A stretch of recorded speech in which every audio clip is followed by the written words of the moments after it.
Amen.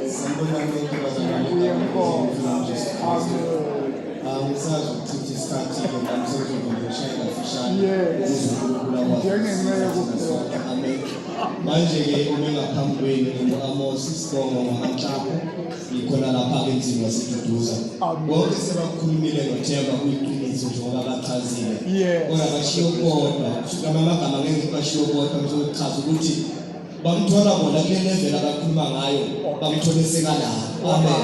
Mina-ke ngazi ukusuka kwakhe bayekala efika ekunezelo ebanjeni umntwana we-Sunday school uyaqala uyakhula ngigijima naye ngiyamkhulisa endleleni njengomuntu uhlangabezane nezidingo naye noma nezimo ezikhulu empilweni yakhe bekagijima eza kimi.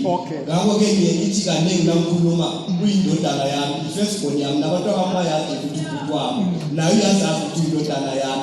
Ngisho ukuthi noma isiphi isimo ahlangabezana naso bekagijima afike kimi. Ngesikhathi afike ngisho ebusuku phakathi kobusuku uthi uqalekile inkinga niyazi ngokuhlala wamukela ivangeli uvunga umsindo nasemndenini indaba yethu ayimukeleki kahle ngesinye isikhathi uma umntwana ethatha ivangeli kodwa fika isimo siso yini into ebengimtshela yona ukuthi into eziphumelelisa ukuthi singene emthandazweni. Manje ngibonga ukuthi ngisahleli phasi ngilalela abazalwane bekhuluma bengichaza ukuthi umuntu onjani nami ngiyabona ukuthi ngiyabonga Themba ukuthi uthathile kulelo ngoba lento abeyiyo yila aqale khona efundiseka waqhubeka waya nayo noma saphambili wayazi into ayenza.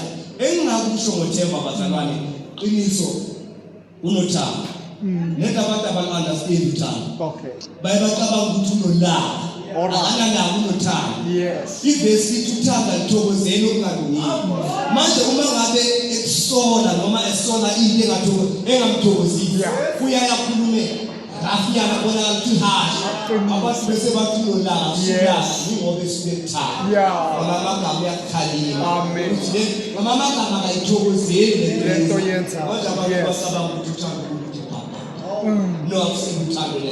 So ngisho ukuthi-ke babalile kuningi abazalwane ababalanga ukuthi naseDelmas uke wafika bayibalile zonke indawo bekuthi uphathi uzawuzukuthi naseSoweto uyabona manje ngiqonda ukuthi bazalwane kuzo zonke le ndawo ayijikelezile ngibonga ukuthi akuhleliphe bafisele okuhle kakhulu emshadweni wabo ukuthi uNkulunkulu abasiza zanga sipoke uyiphathe kahle nangoma saqondene nale nkonzo yomshado beyangaphela fika lapha kibo nasekhaya kibo bayazi abazali bakhe bayazi ufika kibo batshethe indodana yami isikhathi ubone ukuthi bahuthuleka kayene yami ngoba ngisele mina uNkulunkulu uthulalise manje ngimthisela impumelelo enhle emshadweni Themba kanye nomyeni uNkulunkulu amsise.